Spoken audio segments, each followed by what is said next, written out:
துப்பாக்கி குண்டுகளையும் பீரங்கி குண்டுகளையும் எதிர்த்து வாளையும் வேளையும் வைத்துக்கொண்டு வெள்ளையர் படையை விரட்டி அடித்து தோற்கடித்து வென்ற மறவன் எங்களுடைய பாட்டனார். பீரங்கி குண்டுகள் உடைக்க முடியாத கோட்டையை மண் சுவற்றிலே கட்டி எழுப்பியிருந்த மகத்தான ஒரு மகன்.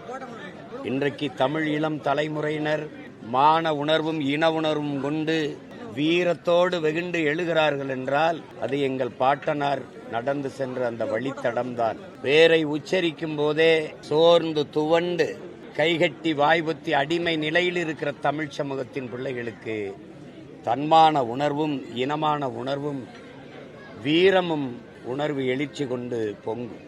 அப்படிப்பட்ட வீர மறவனினுடைய வரலாறு இந்த நிலத்தில் மறைக்கப்பட்டிருக்கிறது.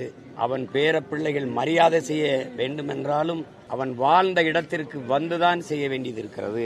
இங்கே வந்தவர்கள் போனவர்களுக்கெல்லாம் தெருவுக்கு தெரு சிலை, எங்கும் மரியாதை செய்யக்கூடிய வாய்ப்பு. ஆனால் எங்கள் பாட்டனாருக்கோ எங்கள் பாட்டி வேலு நாச்சியாருக்கோ மருதுபாண்டிக்கோ அது இல்லை. ஐயா சேதுராமன் அவர்களுடைய பெரும் முயற்சியில் மதுரை தெப்பக்குளத்துக்கு அருகில் ஒரு சிலை நிறுவப்பட்டிருக்கிறது. பாட்டனார் மருதுபாண்டி நெற்கட்டான் சேவலை விட்டு அரையடி கூட எங்கள் பாட்டனினுடைய அடையாளங்களை இவர்கள் நகர்த்தவில்லை. இன்றைக்கு சங்கரங்கோயிலிலே எங்கள் பாட்டனார் இருந்ததற்கான அந்த அறை இருக்கிறது என்கிறார்கள். அங்கே அவருக்கு ஒரு சிலையை நிறுவ வேண்டும் என்பது நெடுநாள மக்களினுடைய கோரிக்கையும் விருப்பமாக இருக்கிறது. அதை இந்த ஆட்சியாளர்கள் கண்டுகொள்ளவும் இல்லை, நிறைவேற்றவும் இல்லை.